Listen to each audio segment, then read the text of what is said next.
So we're going to be doing a brake job on this 2015 to 2020 Yukon Denali.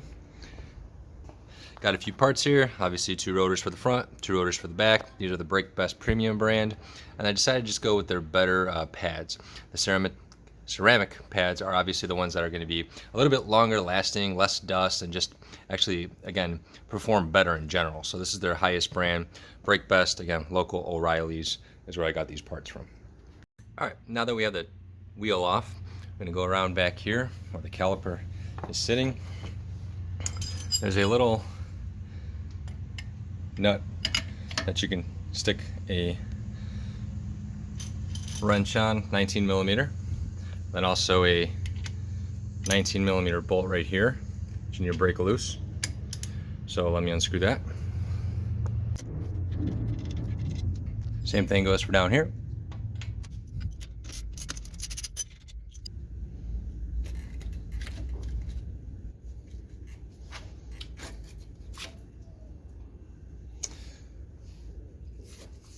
Next step is to take off this bolt right here and this bolt down here. They are actually 18 millimeter. So just grab an 18 millimeter socket. And the same thing applies.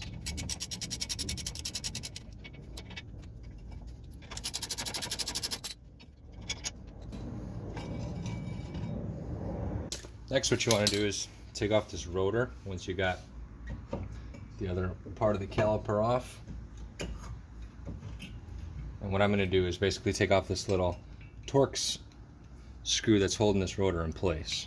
So 30 millimeter, Torx 30 is what I'm using to pop this off.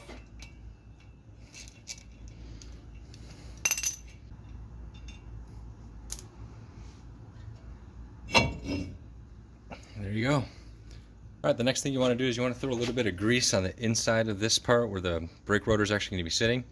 I'm just using this wheel bearing grease, taking a little bit on my finger, just dapping it around the sides. A lot of corrosion could cause the drum next time, I'm sorry, the rotor to stick, and you don't want that because then it's, again, rust, corrosion. The looser the better. Again, that Torx screw is going to hold that rotor in place for you either way. So here we go.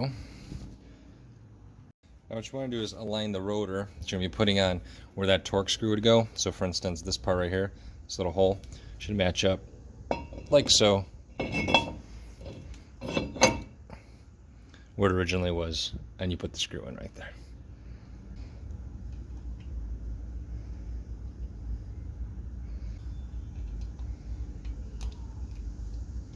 Hand tight, just to make sure it's on good. Next, what we're going to do here is take off these pads. Once you get those off, pop these guys off. Now you put the new brake pad clamps in. Make sure they fit nice and snug. They'll just snap right back in here. Let's see if I can get this for you.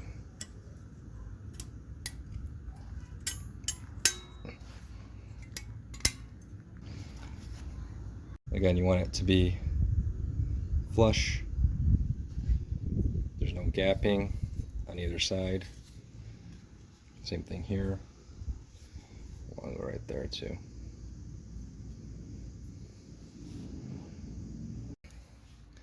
So I'll take a new brake pad.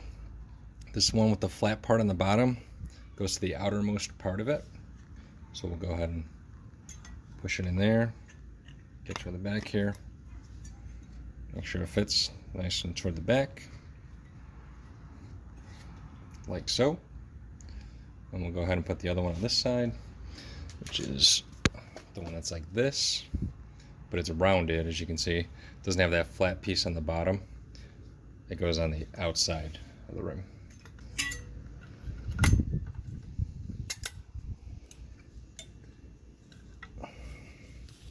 There we go. Should look something like this. Alright, so what I'm going to do next is going to take what I just put together, assembled, right back to where it belongs. Set it right there. Get my 18mm bolts.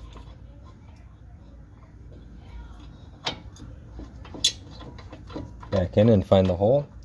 Just screw one in.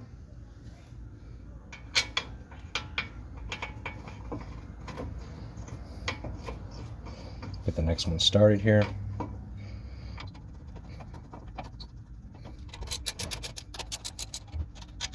Now you want to tighten this down pretty hard. I think the torque specification is 150 pound-feet of torque, or 160, something like that. I mean, it's got to be down pretty hard. So I don't have a torque wrench. What I'm going to do is basically just go by feel, but again, get it down pretty tight.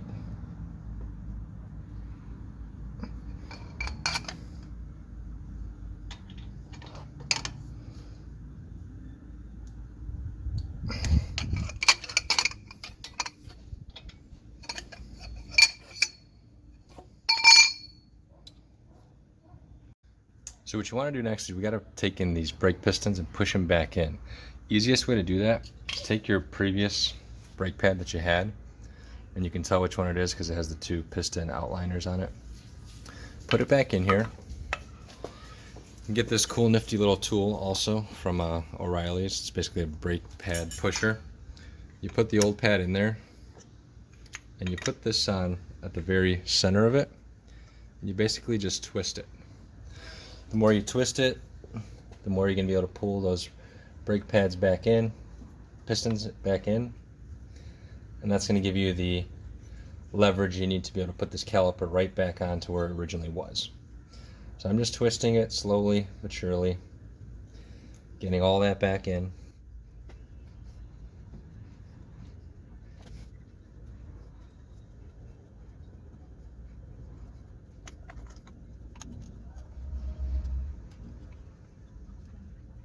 And then we'll quickly take it off and put it right on the fitting down here.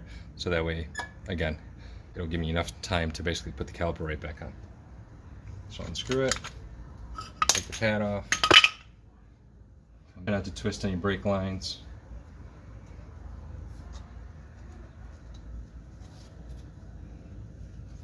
Looks like that would have been good.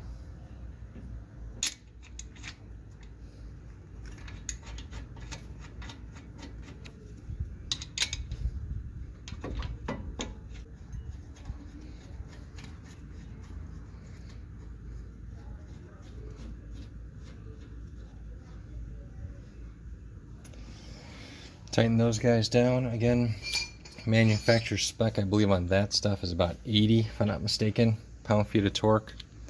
Again, I'm just going to do a finger tight, make sure it's good.